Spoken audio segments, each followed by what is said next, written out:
कैसे कर सकती थी? उसने लकी को पहचाना ही नहीं था। खैर, मैनेजर को लगा कि इसमें उसकी कोई गलती नहीं थी। जब वो खुद लकी को नहीं पहचान पाया था तो फिर यास्मीन कैसे पहचान पाती? इसलिए उसने सोचा कि सबके सामने उसे कुछ कहने से अच्छा था कि वो यास्मीन को एक कोने में ले जाकर लकी की सच्चाई बताए। शशिकांत ने उसका हाथ पकड़ा और उसे खींचकर अपने साथ खंबे के पास ले गया और बोला, तुम्हें मालूम है ये कौन है? अरे ये लक्ष्मण अग्रवाल है, लक्ष्मण अग्रवाल खानदान का वारिस। तुम्हें पता है ना कि अग्रवाल खानदान का खाता हमारे बैंक की जितनी भी शाखाएं हैं उसमें सबसे बड़ा खाता है। यास्मीन ने जैसे ही ये नाम सुना उसके पैरों के नीचे से जमीन खिसक गई थी।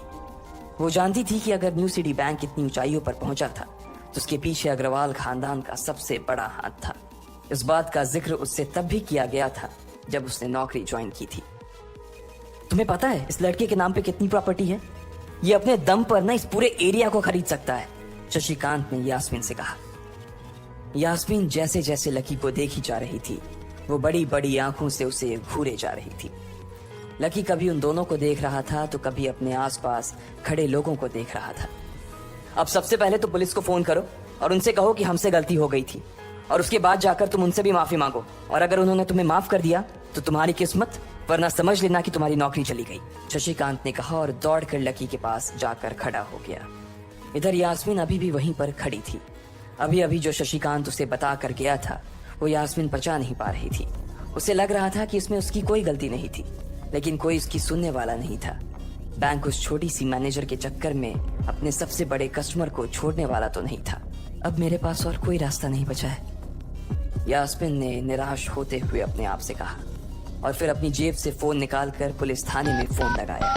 जैसे ही यास्मीन ने पुलिस वालों से ये कहा कि उससे गलती हो गई और जिसे वो बदमाश समझ रही थी असल में वो बदमाश नहीं बल्कि शहर के सबसे बड़े रईस का बेटा था, तो उधर से आवाज आई, मैडम सॉरी, लेकिन अब तो गाड़ी निकल गई है, वहां पहुंचती ही होगी। अब आपको जो भी कहना है इंस्पेक्टर साहब से कह देना। और उस पुलिस वाले ने फोन काट दिया। मर गए, यास्मीन ने अपने आप से निराश होते हुए कहा। उसके हाथ थर थर कांप रहे थे। उसे समझ नहीं आ रहा था कि अब वो क्या करे। अब उसके पास लकी से माफी मांगने के अलावा और कोई चारा नहीं बचा था। लेकिन अगर लकी सर ने मुझे माफ नहीं किया और उल्टा मेरे ऊपर डिफेमेशन का चार्ज लगा दिया तो, यास्मीन ने अपने आप से कहा, और वो अब और भी ज्यादा घबरा गई थी। उसने देखा कि लकी उसे घूर कर देख रहा था। शशिकांत पूरी कोशिश कर रहा था कि वो लकी को शांत करवा सके, लेकिन लकी वहां से हिलने का नाम तक नहीं ले रहा था। यास्मीन उसके पास पहुंच गई थी। वैसे तो वो जानती थी कि उसे माफी मांगने से उसकी किस्मत बदलने वाली तो थी नहीं, फिर भी उसने एक बार कोशिश करनी चाहिए और लकी से कहा, सर मैं आपको गलत समझ रही थी सर, एक्चुअली आपके। यास्मीन ने उसके कपड़े को देखा और एक सांस लेते हुए आगे बोली, सर प्लीज मुझे माफ कर दीजिए सर, मेरी इंटेंशन आपको हर्ट करने की बिल्कुल भी नहीं थी। मैं तो जो कुछ कर रही थी बैंक की सेफ्टी के लिए कर रही थी सर, यास्मीन ने किरकिराते हुए कहा और नीचे देखने लगी। इट्स ओके, कोई बात नहीं है, लकी ने कहा और उसके हाथ से अपना सुप्रीम कार्ड लेकर निकल गया। यास्मीन को अपने कानों पर तो विश्वास ही नहीं हो रहा था। वो मान ही नहीं पा रही थी कि लकी ने उसे माफ कर दिया था। उधर लकी को अपने आप पर विश्वास नहीं हो रहा था कि वो रातों रात इतना अमीर हो गया था। आखिर लकी इतने पैसों का क्या करने वाला था कि न्यू सिटी बैंक से अपना सुप्रीम कार्ड लेकर निकल रहा था। असल में उसे क्लास में जाने में देर हो रही थी, इसलिए वो बिना यास्मीन से कुछ कहे या उसे सबक सिखाए वहां से निकल गया था। लकी दिल्ली यूनिवर्सिटी के ही एक कॉलेज में पढ़ता था। जैसे ही वो कॉलेज के अंदर दाखिल हुआ उसके पैर एक कीचड़ से भरे गड्ढे में पड़ गए। ओह शिट, उसने अपने आप से कहा और अपने जूतों को पास की सड़क पर साफ करने लगा। वो कॉलेज एडमिनिस्ट्रेशन के दफ्तर की ओर देखकर उसे कोस रहा था। कॉलेज की सड़कों पर इतने सारे गड्ढे हो गए थे, लेकिन वो लोग एक भी गड्ढा नहीं भरवा रहे थे। जब भी लकी इस चीज की कंप्लेन करने के लिए वहां जाता तो वो इसे ये कह देते कि फंड ही नहीं है। उसने जैसे तैसे अपना जूता तो साफ कर लिया था, लेकिन वो अपनी पैंट पर लगे कीचड़ के दाग को साफ नहीं कर पाया था। वो बाथरूम की ओर जा पाता, इतने में क्लास की घंटी बज गई। वो भागते हुए क्लास में पहुंचा। उसने दरवाजे के बाहर से ही देखा कि प्रोफेसर कमलनाथ मिश्रा पोडियम पर आ गए थे और उन्होंने आज के लेक्चर की शुरुआत भी कर दी थी। जैसे ही उनकी नजर बाहर खड़े लकी पर पड़ी तो उनकी आंखें निराशा से भर आई। इधर लकी का सिर भी शर्म से झुक गया था और उसे अंदर ही अंदर बुरा लग रहा था। कॉलेज में जितने भी प्रोफेसर थे उनमें से कमलनाथ जी को लकी सबसे ज्यादा पसंद करता था। बाकी प्रोफेसर ये बात जानते थे कि लकी पढ़ाई के साथ साथ जॉब भी करता था, इसलिए उसका पढ़ाई में ध्यान नहीं था, इसलिए वो भी लकी के ऊपर ज्यादा ध्यान नहीं देते थे। कुछ लोग तो पूरी क्लास के सामने उसका मजाक भी उड़ाते थे, लेकिन सिर्फ कमलनाथ जी ही ऐसे प्रोफेसर थे जो उसके साथ बराबरी का व्यवहार करते थे। लकी बिना कुछ कहे वैसे ही अपना सिर नीचे झुकाए क्लास में दाखिल हो गया। जैसे ही उसके पैर क्लास में पड़े सभी लोग उसकी ओर देखने लगे। अबे ये फटीचर कब से लेट आने लगा? सूरज पश्चिम से उग सकता है लेकिन ये कभी लेट नहीं हो सकता। आज क्या हो गया इसे? एक लड़के ने लकी को चढ़ाते हुए कहा। अबे यार इसकी पैंट तो देख कितनी गंदी है। भाई क्लास में लड़कियां भी होती हैं, कम से कम कपड़े तो ढंग से पहन के आ यार। दूसरे लड़के ने कहा और उसकी ये बात सुनकर उसके पास बैठी लड़की हंसती और बोली, अरे कहाँ से पहन कर आता? कपड़े के लिए तो पैसे हैं नहीं इसके पास, एक ये कपड़ा है इसके पास, बहुत है इसके लिए। क्लास में बैठे सभी लोगों ने लकी के ऊपर फफ्तियां कसनी शुरू कर दी थी। हर कोई उसके ऊपर कुछ न कुछ कहे जा रहा था। ऐसा नहीं था कि लकी ये सब आज ही सुन रहा था, इस तरह की फफ्तियों का सामना वो रोज करता था। रोज उसे ऐसी बातें सुनकर बुरा भी लगता था और आज भी उसने अपना सिर नीचे तो झुका लिया था, लेकिन आज उसके चेहरे पर एक मुस्कान थी। इन लोगों को पता नहीं था कि यह अनलकी आज कितना लकी होकर आ रहा है। जैसे ही क्लास में बैठे बच्चों का शोर बढ़ने लगा, उधर से कमलनाथ जी ने चिल्लाते हुए कहा, आपस में बात करना बंद करो। अगर तुम लोग इस तरह बात करते रहोगे तो मैं आगे नहीं पढ़ाऊंगा। सभी लोग शांत होकर उनकी बात सुनने लग गए। तब तक लकी भी अपनी कुर्सी पर जाकर बैठ गया था। कमलनाथ जी ने फिर से पढ़ाना शुरू किया और पढ़ाते पढ़ाते ना जाने क्यों उनकी नजर बार बार लकी की ओर जा रही थी। लकी को समझ नहीं आ रहा था कि कमलनाथ जी ऐसा जानबूझकर कर रहे थे। उनकी आंखों को देखकर ऐसा लग रहा था कि उनमें लकी के लिए ढेर सारा गुस्सा भरा हुआ था। उससे ऐसा लग रहा था कि शायद वो अपने प्रोफेसर की उम्मीदों पर खरा नहीं उतर रहा था। थोड़ी ही देर में कमलनाथ जी की क्लास खत्म हो गई। बच्चों आज की क्लास यही खत्म होती है। कल आप सबको क्या काम करके लाना है वो मैंने यहाँ लिख दिया है। कल मिलते हैं आप सबसे, कमलनाथ जी ने कहा और क्लास के बाहर चले गए। जैसे ही वो बाहर गए पीछे वाले दरवाजे से किसी की आवाज आई, डिंपल। जैसे ही वो आवाज सबके कानों में पड़ी सब लोग क्लास के पीछे वाले दरवाजे की ओर देखने लगे। वहां कोई और नहीं बल्कि डिंपल का नया बॉयफ्रेंड राहुल खड़ा था। ये लोग राहुल को अच्छी तरह से जानते थे। राहुल ने दरवाजे से झांक कर देखा तो वहां कोई नहीं था।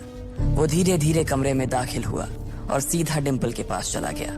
डिंपल खिड़की के पास बैठी हुई थी। जैसे ही राहुल उसके पास पहुंचा, डिंपल ने अपने हाथ उसकी गर्दन में किसी हार की तरह डाल दिए और उसकी बाहों में झूम उठी। उधर राहुल ने भी डिंपल को सबके सामने चूम लिया था। ये नजारा देखते ही सबकी नजरें लकी के ऊपर जा टिकी। सबको अभी तक तो यही पता था कि डिंपल लकी की गर्लफ्रेंड है। किसी को इस बात की खबर नहीं थी कि उन दोनों का ब्रेकअप हो गया था। डिंपल को राहुल की बाहों में देखकर लकी के तन बदन में आग तो लग गई थी, लेकिन फिर भी वो शांत होकर वहीं बैठा हुआ था और उसने अपने गुस्से पर काबू कर लिया था। अरे भाई लकी, क्या हो रहा है ये सब? डिंपल राहुल के साथ कैसे? उसके एक दोस्त ने आकर लकी से कहा, होने देना यार, जो हो रहा है छोड़ना। लकी ने कहा उसका इस बारे में किसी से बात करने का कोई मन नहीं हो रहा था। अरे भाई तुझे पता है वो राहुल कितना चालू आदमी है। अभी तक इस कॉलेज की 5 लड़कियों को फंसा चुका है और ये डिंपल छठी है। लकी के दोस्त प्रीतम ने उससे कहा। उसकी ये बात सुनते ही लकी ने प्रीतम को घूर कर देखा। प्रीतम को लगा कि लकी को उसकी बात का बुरा लगा था, लेकिन अगले ही पल वो उसे देखकर मुस्कुराया और बोला, कोई बात नहीं भाई, सबकी अपनी अपनी लाइफ है। ये कहकर लकी डिंपल की ओर देखने लगा जो कि राहुल की बाहों में इतरा रही थी। वो जानती नहीं थी कि लकी चाहता तो यहीं खड़े खड़े राहुल और उसके पिता को उनके कारोबार समेत खरीद सकता था। उधर जैसे ही राहुल और डिंपल की नजर भी लकी पर पड़ी तो वो जानबूझकर उसे छेड़ने के लिए उसके सामने से गुजरने लगे। अच्छा लकी, सुनना जरा। अचानक से डिंपल लकी के सामने रुकी और बोली। उसने अभी भी राहुल की कमर में अपना एक हाथ डाल रखा था। फिर उसने अपने दूसरे हाथ से अपना मोबाइल निकाला और उसका कवर खोलकर लकी के मुंह पर फेंक दिया और बोली, अब क्योंकि मैं तुम्हारे साथ नहीं हूँ इसलिए मुझे तुम्हारे इस बेकार से कवर की कोई जरूरत नहीं है, इसे तुम अपने पास रख सकते हो। लकी ने उससे कुछ नहीं कहा और नीचे गिरा वो कवर उठाकर अपनी टेबल पर रख दिया। बेबी, इसने तुम्हें कवर गिफ्ट किया? कवर कौन गिफ्ट में देता है भाई? राहुल ने उसके सामने ही डिंपल से कहा। राहुल लकी को नीचा दिखाने का एक भी मौका अपने हाथ से जाने नहीं देना चाहता था। लकी अंदर ही अंदर मुस्कुरा रहा था। डिंपल ने राहुल की ओर देखा और बोली, बेबी बात ये है कि जिसकी मोबाइल खरीद कर गिफ्ट करने की औकात नहीं होगी वो सिर्फ कवर ही तो गिफ्ट कर सकता है ना, और क्या। कोई बात नहीं बेबी, मैं आज ही तुम्हें एक नया फोन दिलवाता हूँ। आ जाओ, चलते हैं कनॉट प्लेस और वहां से लाते हैं बेबी के लिए एक नया फोन, राहुल ने कहा। लकी का मन तो यही कर रहा था कि वो जोर से राहुल के ऊपर हंसे, लेकिन उसने अपनी हंसी को रोक लिया था। हाँ बेबी, हमने एक पहले नया फोन खरीदेंगे और फिर उस फोन की पार्टी भी करेंगे, और उसके बाद आज, डिम्पल ने कहा और राहुल के चेहरे पर उंगलियां फिराने लगी। राहुल भी और लकी भी उसके इशारे को समझ गए थे। लकी जानता था कि ये सब सिर्फ उसे चिढ़ाने के लिए वो कर रही थी, लेकिन लकी को खुद के लिए नहीं बल्कि डिम्पल के लिए बुरा लग रहा था। वो मन ही मन ये सोच रहा था कि अगर डिम्पल बस थोड़ा सा और इंतजार कर लेती तो आज लकी उसके लिए फोन की पूरी दुकान खरीद कर रख देता। भाई ये सब क्या हो रहा है? तेरे सामने ये सब हो रहा है और तू बस मुस्कुराया जा रहा है, गुस्सा नहीं आ रहा तुझे? प्रीतम ने लकी से पूछा। नहीं यार, जो हो रहा है अच्छा ही हो रहा है, जो होता है वो भी अच्छे के लिए होता है, इसलिए चल यार छोड़, लकी ने कहा और फिर राहुल और डिम्पल की ओर देखने लगा। अब उन दोनों की नजर लकी के मुस्कुराते हुए चेहरे पर पड़ी तो वो अंदर से भवक गए।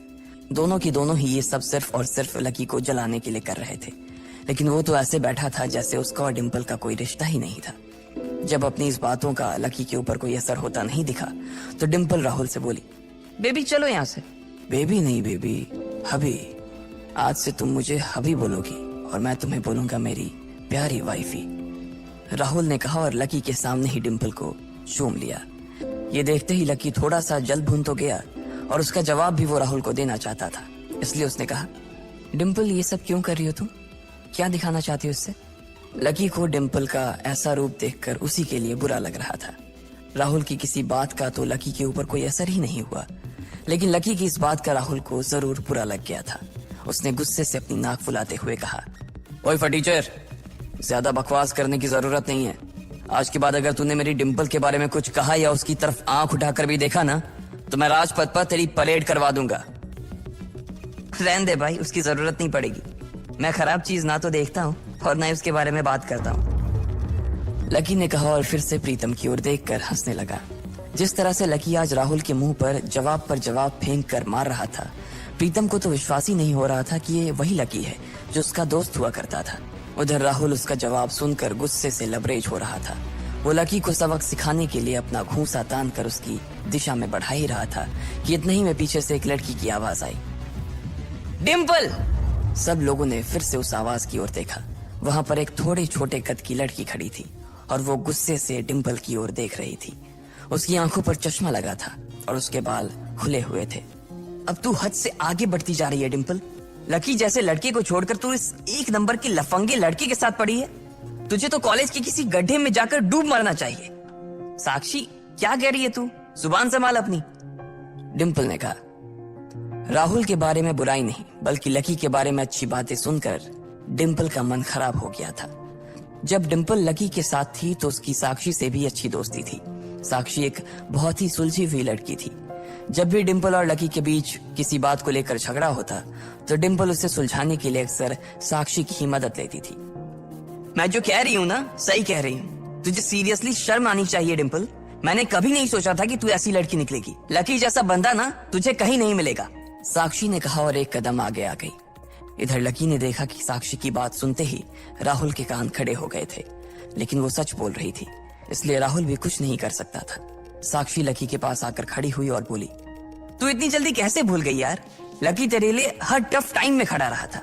जब भी तू बीमार होती थी और तेरे खड़े होने की भी हालत नहीं होती थी तो बेचारा तेरे लिए खाना बनाता था, तेरे कपड़े धोता था और तो और तेरे लिए दवाई तक लेके आता था। तुझे याद है ना जब हम हिमाचल घूमने गए थे और तेरे पैर में मोच आ गई थी तो ये बेचारा अपनी नौकरी छोड़कर भागा भागा रात में हमारे पास आ गया था। इतना प्यार किया इसने तुझसे और तू इसे छोड़कर जा रही है, साक्षी ने कहा।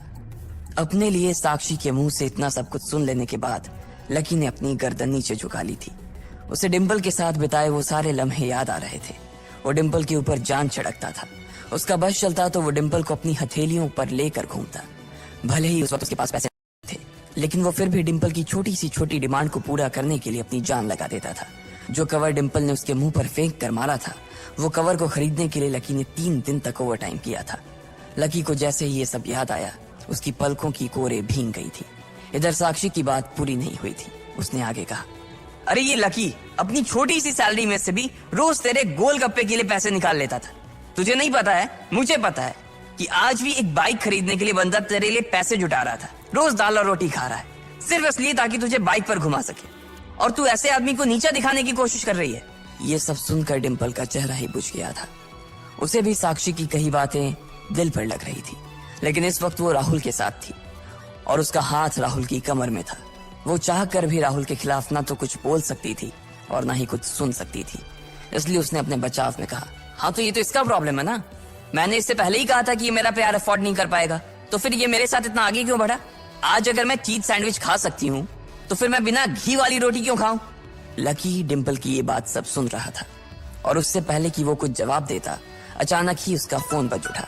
उसने मोबाइल निकाल कर देखा तो पाया कि किसी अनजान नंबर से उसे फोन आया था। साक्षी और डिम्पल के बीच हो रही बहस के बीच ही लकी फोन उठाने के लिए वहां से निकल गया। देखा कितनी बदतमीजी से उठ के चला गया, चलो अभी। डिम्पल ने राहुल के हाथ को कसकर पकड़ा और निकल गई। इधर फोन पर लकी कुछ बोलता उससे पहले ही